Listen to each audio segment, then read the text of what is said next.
ជំរាបសួរសួស្តីប្រិយៗជាទីស្រឡាញ់របស់អមេមុនទាំងអស់គ្នាថ្ងៃនេះអមេមកសូមបែរសារីបន្តទៅសិស្សច្បងខ្លួនស្លាញ់ខ្ញុំដែលជាភាគទី6ចាប់ពីភាគទី6នេះតទៅអមេធានាថាអ្នកទាំងអស់គ្នាមើលហើយនិងដេកលើចិត្តស្គាល់ដូចជាអមេអញ្ចឹងអ្នកទាំងអស់គ្នាស្ដាប់តែអមេសម្ដែងបានហើយកុំទៅស្ដាប់នឹងការយំអីវាមិនល្អទេនៅព្រឹកថ្ងៃថ្មីសាសកិនិងមេណូក៏បានជួបគ្នានៅក្នុងរទេះភ្លើងពួកគេនិយាយរៀបផ្ទះគ្នាទៅវិញទៅមកដូចជាធម្មតាសាសកិក៏បានសួរមេណូតើជំងឺរបស់គេបានធូរហើយនៅមេណូក៏បានប្រាប់ថាគេបានធូរច្រើនហើយមេណូគេបានសុំសួរសាសកិទាំងមួយហើយបានជាថ្ងៃហ្នឹងសាសកិមកលឿនខ្លាំងម្ល៉េះសាសកិក៏បានតបទៅញញឹមថាព្រោះខ្ញុំចង់ឃើញមុខរបស់ឯងចម្លើយរបស់សាសកិមួយសាក់ទឹកមិនលេចតតែសោះនិយាយត្រង់ៗតែម្ដងដោយគ្មានលក្ខសំភ័យតែមួយម៉ាត់បន្ទាប់មកគាត់ក៏បាននិយាយទៅទឹកមុខសពូនថាដោយសារតែការប្រឡងចិត្តមកដល់ហើយចឹងហើយគាត់ត្រូវភ្ញាក់ពីព្រលឹមដើម្បីឲ្យសិស្សច្បងគ្នានៅបង្រៀនសាសកិក៏បានប្រាប់ពីនោះថាយប់មិញគាត់បានមើល BL anime ដែលគេបានចាក់ផ្សាយនៅក្នុងទូរទស្សន៍ហើយរឿងដូចទៅនឹងមាន់កាដែលមាននៅបានឲ្យគាត់ខ្ចីមាននោះគេហៅភ្ញាក់គឺក៏បានសួរទៅវិញអ្នកខ្លះអ្នកផ្ទះឃើញទេអីសាសកិក៏បានប្រាប់តែអ្នកផ្ទះគាត់ដេកអស់ហើយអត់មានវិណាគេឃើញទេគាត់តែដឹងសោះថាគេមានជាប្រភេទ anime ពីមុនមកគាត់ឆ្ងល់ថាតើវាអាចមានជាសាច់រឿងមនុស្សពិតទេអត់មាននោះគេកំពុងតែគិតពីពាក្យសម្ដីដែលសាសកិធ្លាប់និយាយប្រាប់គេថាគាត់អាចរកចាំចម្លើយរបស់គេបានហើយខ្លួនគេផ្ទាល់ក៏បានសន្យាថានឹងផ្ដល់ចម្លើយឲ្យគាត់ដូចគ្នាសាសកិក៏បាននិយាយឡើងថាឯងនឹងអត់មាននោះខ្ញុំមិនដែលធ្លាប់មើលរឿង BL anime ពីមុនមកទេមាននោះក៏បានតបទាំងញញឹមវាប្រកបណាស់ឈុតខ្លះអាចធ្វើឲ្យអ្នកមើលមានអារម្មណ៍ថាអៀនបានមាននោះក៏បានគិតក្នុងចិត្តរបស់គេគ្រប់ពេលដែលគេនិយាយសាសកិតែស្ដាប់គេយ៉ាងណាស់ដូច្នេះហើយគេចង់ពិចារណាពាក្យសារភាពរបស់សាសកិគេមិនចង់បដិសេធដោយសារតែគាត់ជាមនុស្សប្រុសទេប៉ុន្តែគេធ្លាប់ស្រឡាញ់មនុស្សស្រីម្នាក់គេមិនដឹងថាគេចូលចិត្តសាសកិពិតមែនឬក៏អត់តែគេគួរគិតយ៉ាងម៉េចចំពោះរឿងនេះសាសកិក៏បានប្រាប់ទៅកាន់មីណូថាសិស្សច្បងហេរ៉ាណូស្មារតីបង្រៀនគាត់ប៉ុន្តែមានលក្ខខណ្ឌមួយមីណូក៏បានសួរចឹងតើសិស្សច្បងពិតជាបានចុះកិច្ចសន្យាមែនទេសាសកិពិតជាបានចុះកិច្ចសន្យាជាមួយនឹងសិស្សច្បងហេរ៉ាណូពិតមែនមីណូគេបានកាត់ក្នុងចិត្តរបស់គេម្ដងទៀតហើយតើអារម្មណ៍ដែលស្រឡាញ់នរណាម្នាក់វាមានអារម្មណ៍បែបម៉េចទៅហើយវាមានអត្ថន័យបែបម៉េចក្នុងចិត្តរបស់គេពិតជាវល់ខ្លាំងមែនទែនបន្ទាប់ពីចាប់មករៀនថាសុគូក៏បានមកនិយាយជាមួយនឹងមីណូគាត់បាននិយាយពីថ្ងៃកំណើតរបស់សាសកិនៅថ្ងៃស្អែកមីណូក៏ទៅចាប់អារម្មណ៍ថាថ្ងៃស្អែកគឺពិតជាថ្ងៃកំណើតរបស់សាសកិពិតមែនហើយសុគូក៏បានសួរមីណូថាតើឯងនឹងឲ្យកដូរអ្វីទៅកាន់សិស្សច្បងសាសកិមីណូថាគេមិនទាន់ដឹងទ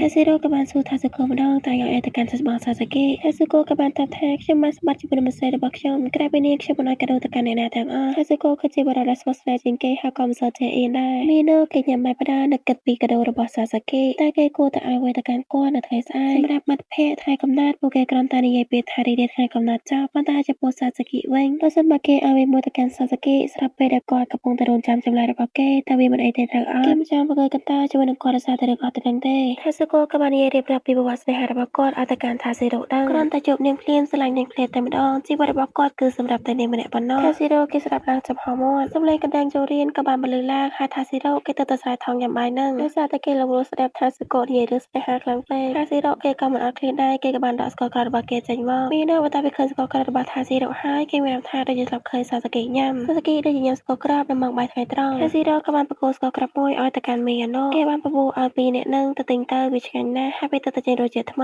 ីថាស៊ីរ៉ូក៏បានសួរឲ្យបើអស់លុយនឹងទៅទិញធ្វើម៉េចថាស៊ីរ៉ូថាបើគ្មានលុយទេរៃលុយគ្នាទៅទិញទៅតែប្របន្ទាប់មីរ៉ូកំពុងតែអង្គុយអានសៀវភៅនៅក្នុងរទេះភ្លើងពេលរទេះភ្លើងក៏បានបាក់ឡើងសាសកិក៏បានដើរចូលមកអ្នកទាំងពីរក៏បាននិយាយរៀបតែគ្នាដូចជាធម្មតាមីរ៉ូក៏បានសួរតើសិស្សច្បងបានត្រៀមខ្លួនសម្រាប់ការប្រឡងរួចហើយនៅសាសកិថាក៏បានត្រៀមខ្លួនរួចហើយប៉ុន្តែអ្វីដែលគោខ្លាចបំផុតគឺជាសិស្សច្បងហេរ៉ាណូមុនពេលចាប់ផ្ដើមរៀនសាសកិសិស្សច្បងហេរ៉ាណូបានគម្រាមសាសកិថាហ៊ានតែឲ្យមកចាំជីវិតរបស់ឯងនឹងត្រូវបញ្ចប់នេះគឺជាហេតុផលដែលសាសកិខ្លាចសិស្សច្បងហេរ៉ាណូមីណូក៏បានសួរសាសកិថាតើសិស្សច្បងចង់បានស្ករគ្រាប់មួយអត់គេមានមីណូក៏បានដកស្ករគ្រាប់ចេញពីកាបូបហើយប្រគល់ទៅកាន់សាសកិវាគឺជារសជាតិថ្មីសាសកិគេឆ្ងល់ខ្លាំងមែនទែនគេក៏បានសួរក្រែងឯងមកចូលចិត្តញ៉ាំរបស់ផ្អែមអីហើយមិនជាឯងដាក់ស្ករគ្រាប់ក្នុងកាបូបចឹងមីណូក៏បានតបទាំងអៀនថាដោយសារថ្ងៃនេះគឺជាថ្ងៃកំណើតរបស់សិស្សច្បងខ្ញុំបានទិញវាសម្រាប់សិស្សច្បងខ្ញុំទុកថាខ្ញុំជូនកាដូនៅថ្ងៃកំណើតឲ្យសិស្សច្បងសិស្សច្បងអាចញ៉ាំពេលណាក៏បានឲ្យតែសិស្សច្បងចង់រីករាយថ្ងៃកំណើតណាសិស្សច្បងសាសក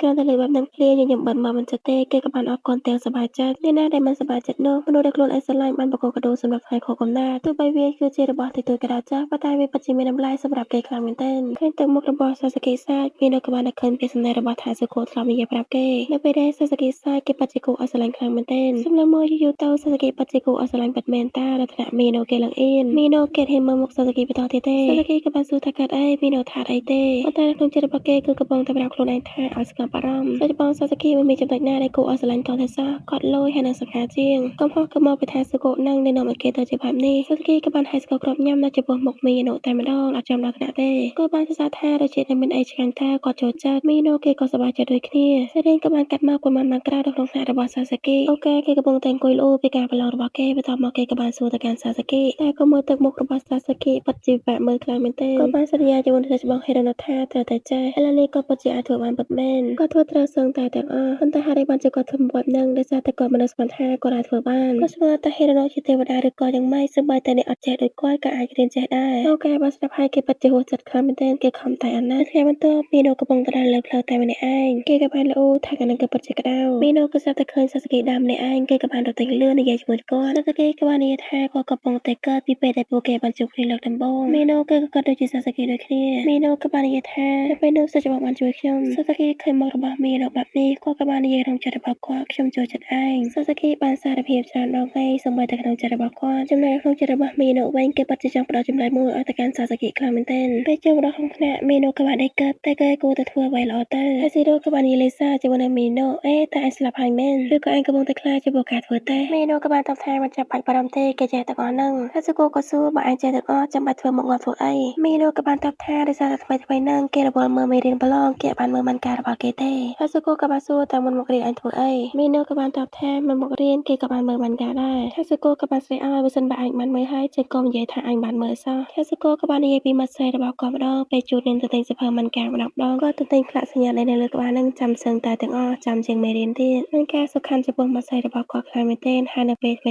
ហ្នឹងមាត់ស្រីរបស់គាត់ជាស្ដាប់ចម្រៀងក្រុមប្រុសដល់ពីប្រហែលម៉ោងក្រោយមកការធ្វើតែក៏បានបញ្ចប់ថាស៊ីរ៉ូក៏បានសួរថាស៊ូគូថាតែមុនពេលប្រឡងឯងបាននិយាយអីថាស៊ូគូថាក៏បាននិយាយពីមាត់ស្រីរបស់គាត់ថាស៊ីរ៉ូដឹងមិនចាំបាច់ដឹងទេគួរតែត្រៀមខ្លួនប្រឡងទៅវាល្អជាជាងថាស៊ីរ៉ូក៏បាននិយាយថាឯងក៏តែឯងសុខហើយនិងមានសង្សារស្អាតនឹងឯងអស្ចារ្យណាស់មែនទេថាស៊ូគូក៏បានតបថាក៏មិនប្រកាសថាស្អាតទេព្រោះមាត់ស្រីរបស់គាត់បាននិយាយថាមនុស្សដែលស្អាតជាងគេគឺជាតួអង្គមិនការរបស់នាងមុខមាត់របស់គាត់ក៏មិនដឹងដែរចឹងហើយទើបអាចយកនាងធ្វើជាមាត់ស្រីរបស់គាត់បានគាត់ពិតជាដឹងគុណឪពុកម្ដាយរបស់គាត់ខ្លាំងមែនទែនថាស៊ីរ៉ូគេឡើងច្រេញបរិសង្ហាកញ្ញា BL និយាយចុះនិយាយឡើងថាស៊ូគូក៏បានទៅសារថាស៊ីរ៉ូថាគឺជាបរិសល្អបរិសដូចជាថាស៊ីរ៉ូមិនគួរណាឲ្យមានសង្សារសោះគួរតែមានសង្សារមួយនឹងគេទៅល្អមីនៅវិញគេអង្គុយចាំតែស្លាច់បាត់ភ័ក្ររបស់គេទេថាស៊ីរ៉ូក៏និយាយពីមីយដូម្ដងទោះបីជាមីយដូមានមុខមាត់គួរឲ្យស្រឡាញ់ក៏ដោយចុះប៉ុន្តែមើលយ៉ាងណាគេនៅតែដូចជាមនុស្សប្រុសគ្មានអ្វីផ្លាស់ប្ដូរនោះទេហើយមីនូក៏មិនអាចមានស្នេហាបានដែរព្រោះមុខរបស់គេគួរឲ្យស្រឡាញ់ខ្លាំងពេកគេខ្លាចថាស្រីៗនឹងវាយគ្នាទៅឡើងឃើញទឹកមុខមីនូហាក់ដូចជាចង់សម្លាប់គេក៏បាននិយាយថាមីនូគឺជាមនុស្សល្អជាងគេនៅក្នុងពិភពលោកនេះគេចង់មានន័យថាកម្រមានមនុស្សមុខដូចជាមីនូខ្លាំងណាស់ថាសកលកនយម្ដងជាអាចមានន័យថាមិនស្រីរបស់ខ្ញុំជាចិត្តមុខរបស់ខ្ញុំដោយសារតែមុខរបស់ខ្ញុំសង្ហាមានអត់អញ្ចឹងអរគុណហើយបរិសង្ហាជាហនុស្វស្ដីគឺជាថាសកលហើយមកចេញទៅផ្ទះមីនូក៏បាននឹកឃើញពីពាក្យសម្ដីរបស់ថាស៊ីរ៉ូដែលបាននិយាយពីមុខមាត់របស់គេបន្ទាប់មកគេក៏បាននឹកឃើញពីសម្ដីរបស់សាសាគីដែលបាននិយាយថាគាត់ចូលចិត្តគេមិនមែនដោយសារតែមុខមាត់របស់គេតែមួយមុខនោះទេកំពុងតែដើរកាត់សសពក៏បានដើរទៅយល់សាសាគីលើចង់បាក់កមីនូគេប្រងនិយាយថាសុំទោសតែសាសាគីស្រាប់តែយកដៃមកបិទភ្នែករបស់មីយ៉ាណូបន្ទាប់ពីរកដៃចេញពីភ្នែករបស់មីយ៉ាណូហើយសាសាគីក៏បានប្រាប់មីយ៉ាណូថាកុំភ្លេចត្រៀមខ្លួនប្រឡងនៅថ្ងៃស្អែកផងណាបន្ទាប់ពីថាហើយសាសាគីក៏បានប្រាប់ឲ្យមីយ៉ាណូដើរចេញទៅដូចជាធម្មតាមីយ៉ាណូគេនិយាយអត់ចេញទេគេដឹងថាសាសាគីកំពុងតែគិតអីទេគេមិនយកពីគាត់តែសោះប៉ុន្តែគេក៏មិនចង់រកលេសគេពីគាត់ទេដែរកាត់មកមើលខាងសាសាគីបន្តិចវិញគេក៏បានយកដៃចាប់ភ្នែកមីយ៉ាណូនឹងយកមកថានេះគឺជាលើកដំបូងដែលគាត់បានប៉ះមុខរបស់មីយ៉ាណូនៅថ្ងៃបន្ទាប់ពីចាប់ការប្រឡងមីក៏ចាប់ផ្ដើមធ្លាក់ភ្លៀងសាសាគីដែលមកក៏បានអបអរសាទរមីយ៉ាណូដែលគេបានចាប់ការប្រឡងរបស់គេមីយ៉ាណូក៏បានអបអរសាសាគីដូចគ្នាសាសាគីក៏បានសួរមីយ៉ាណូថាតើយកឆាត់មកអត់មីយ៉ាណូក៏បានប្រាប់ថាគេបានយកមកទេថ្ងៃហ្នឹងគេនៅរងចាំរហូតដល់មេរៀងចាំគេទៅផ្ទះក៏បានដែរសាសាគីថាគាត់យកឆាត់មកមួយតាចង់ដើរទៅជាមួយគ្នាអត់មីយ៉ាណូក៏បានយកព្រមមីយ៉ាណូសង្កេតឃើញថាសាសាគីហាក់ដូចជាសប្បាយចិត្តប្លែកមិនថាគេសប្បាយចិត្តយ៉ាងម៉េចបើគេបានទទួលឆាត់ជាមួយនឹងមនុស្សដែលគេស្រឡាញ់នោះតែតាមផ្លូវសាសាគីក៏បាននិយាយពីសាច់បងហេរ៉ាណូគាត់ប្រកែករៀងខ្លាំងមែនទែនបើមិនបានសាច់បងហេរ៉ាណូបរៀនគាត់ទេគាត់ប្រហែលជាអត់ចេះឡើយបាននិយាយពីអូកាហើយនិងហេរ៉ាណូវិញពេលប្រឡងពួកគេបានអង្គុយជាមួយនឹងគ្នាទេអូកាគេភ័យខ្លាំងមែនទែនព្រោះគេអត់មានហេរ៉ាណូជាប្រាប់គេលើស្មាតហ្វូនមីណូក៏បានសួរតែទៅពេលអូកានឹងបានជួបបញ្ហាអីខ្លះក្នុងពេលប្រឡងសាសាគីថាអត់មានបញ្ហាអីទេពីព្រោះអូកានឹងមានមិត្តស្រីរបស់គេជួយពួកគេប្រហែលជាត្រូវគ្នាវិញហើយឃើញសស្នានឹងគ្នាខ្លាំងណាស់មីណូគេដើរបដាកាត់បដាទីដីគេនិងសាសាគីប្រហែលជាអាចមានពេលវេលាដើរនិយាយគ្នាច្រើនបែបហ្នឹងទៀតទេពីព្រោះសាសាគីក៏រៀនចិត្តចាប់ហើយមេក៏រៀងភ្លឺល្មមមីណូក៏បានហៅឈ្មោះរបស់សាសាគីសាច់បងសាសាគីតែសាច់បងពិតជាចិត្តមនុស្សប្រុសមិនមែនទេសាសាគីក៏បានតបថាគាត់មិនដឹងទេហើយបានជាសួរបែបនេះមីណូក៏បានសួរដល់ទៀតចឹងហើយបានជាសាច់បងចូលចិត្តខ្ញុំសាសាគីក៏បានតបថាខ្ញុំក៏មិនដឹងដូចគ្នាដែរវាពិតជាចម្លែកខ្លាំងណាស់ហើយពេលដែលខ្ញុំបានឃើញឯងនៅក្បែរឯងខ្ញុំពិតជាមានអារម្មណ៍ល្អខ្លាំងមែនទែនអារម្មណ៍មួយនោះវាពិតជាពិបាកបញ្ចូលខ្លាំងណាស់មីណូក៏បានតបថាខ្ញុំក៏កំពុងតែកាត់ពីរឿងដូចគ្នាប៉ុន្តែខ្ញុំមិនដឹងថាត្រូវចាប់ផ្ដើមពីចំណុចណាទេខ្ញុំជួយចិត្តសាច់បងប៉ុន្តែ តែវាមិននៅក្នុងអត្ថន័យនៃក្តីស្រឡាញ់ទេវាគ្រាន់តែជាសាច់ច្បងហើយនៅជាប្អូនហើយប្រសិនបើខ្ញុំក្លាហានដូចជាសាច់ច្បងថាសឹកក៏នឹងត្រូវរបួសទៅជាងមុនខ្ញុំពិតជាចូលចិត្តមកពីអើប៉ុន្តែខ្ញុំមិនដែលសម័យថាខ្លួនឯងនៅស្ថិតនៅក្នុងនោះទេខ្ញុំធ្លាប់ស្រឡាញ់មនុស្សស្រីម្នាក់ហើយខ្ញុំមិនដែលចូលចិត្តភេទដូចគ្នាទេពេលដែលខ្ញុំគិតពីរឿងនេះវាបានធ្វើឲ្យខ្ញុំកាន់តែច្របូកច្របល់ជាពិសេសនៅពេលដែលសាច់ច្បងបាននិយាយថាចូលចិត្តមុខរបស់ខ្ញុំហើយត្បិតតែមុខរបស់ខ្ញុំអាចស្រៀងនឹងមនុស្សស្រីប៉ុន្តែនៅថ្ងៃអនាគតខ្ញុំក៏អាចខ្វះជាសាច់ច្បងក៏អាចថាបានដែរសុសគីគេមានអារម្មណ៍ថាអន់ចិត្តទេគេមានអារម្មណ៍ថាចង់សើចទៅវិញដោយសារតែមុខរបស់មីណូគួរឲ្យស្រឡាញ់ខ្លាំងពេកមីណូក៏បន្តនិយាយទៀតថានៅពេលដែលខ្ញុំចាស់អាយុ50ខ្ញុំអាចនឹងខុសពីពេលនេះមុខរបស់ខ្ញុំនៅអាក្រក់ហើយមានស្នាមជ្រីជ្រួញប៉ុន្តែពេលដែលចាប់មីណូក៏បានហួសចិត្តជាមួយនឹងខ្លួនឯងពេលទាំងនេះមិនមែនជាអ្វីដែលគេចង់និយាយនោះទេខ្ញុំលើមុខរបស់សាសគីទៅដូចជាគាត់កំពុងតែពិបាកចិត្តប៉ុន្តែតាមពិតមិនមែនទេគាត់កំពុងតែអៀនមីណូក៏ក្រឹងក្នុងចិត្តរបស់គេពេលដែលគេចង់និយាយប្រាប់ទៅកាន់សាសគីគឺគេចង់ប្រាប់ថាសាសគីតែព្យាយាមយល់ពីគេជានិច្ចចំពោះគេវិញក៏ព្យាយាមយល់ពីគាត់ដូចគ្នាខ្លួនគេផ្ទាល់ក៏កំពុងតែលើកមើលសាសគីមីណូក៏បានស្រែកឡើងថាសាច់ច្បងសាសគីសូមទុកពេលឲ្យខ្ញុំបន្តិចខ្ញុំចង់ពិចារណាឡើងវិញប្រហែលជាខ្ញុំអាចនឹងដូចជាសាច់ច្បងក៏ថាបានដែរខ្ញុំមិនដែលជួបបញ្ហានឹងផ្ទាល់ទេហើយក៏មិនប្រកាសថាខ្ញុំអាចដោះស្រាយវាបានដូចគ្នាសាសគីក៏បាននិយាយទៅសប្បាយចិត្តឯបន្តកាត់ទៀតចុះខ្ញុំអរគុណខ្លាំងណាស់ពេលរបស់អញបានធ្វើឲ្យខ្ញុំសប្បាយចិត្តមីណូគេឆ្ងល់ខ្លាំងមែនទែនអរគុណឯគេមិនទាន់ផ្ដល់ចម្លើយឲ្យគាត់ផងនឹងសាគីបានប្រាប់មីណូថាឃើញអត់ក៏កំពុងតែសប្បាយចិត្តគាត់សប្បាយចិត្តនៅពេលដែលមីណូព្រមពិចារណាវាយ៉ាងពិតប្រាកដសាគីបានគិតក្នុងចិត្តថាគាត់ពិតជាសប្បាយចិត្តខ្លាំងមែនទែនពេលឃើញមីណូទទួលនៅអារម្មណ៍មួយនឹងនៅពេលដែលគាត់ដឹងថាមីណូកំពុងតែបារម្ភពីគាត់វាបានធ្វើឲ្យគាត់សប្បាយចិត្តដល់ចង់ឈួតគាត់មិនខ្វល់ថាចម្លើយដែលមីណូបានផ្ដល់ឲ្យយាយឬមួយក៏នោះទេហើយឃើញសាគីញញឹមទាំងគ្មានហេតុផលមីណូក៏បានស៊ូហើយបានជាញញឹមចឹងសាគីក៏ឆ្លើយថាក៏មិនដឹងដូចគ្នាប៉ុន្តែគាត់ពិតជាសប្បាយចិត្តខ្លាំងមែនទែនប្រសិនបើនៅថ្ងៃអនាគតអញខ្ពស់ជាងខ្ញុំហើយមុខមាត់របស់អញនឹងផ្លាស់ប្ដូរទាំងស្រុងខ្ញុំនៅតែគិតថាខ្ញុំនៅតែចូលចិត្តអញអាចប្រាប់ពេលវេលាកាត់ពីរឿងទាំងនេះបានតាមតែអញចង់ខ្ញុំសង្ឃឹមថាអញនឹងឲ្យខ្ញុំផ្សេងសភៅមិនការអានបន្តទៀតមីណូក៏បានយល់ព្រមសាគីក៏បាននិយាយថាល្អហើយពួកយើងនឹងបន្តធ្វើជាសិស្សប្អូននិងសិស្សច្បងបន្តទៀតហើយរឿងមួយទៀតដែលខ្ញុំភ្លេចប្រាប់ឯង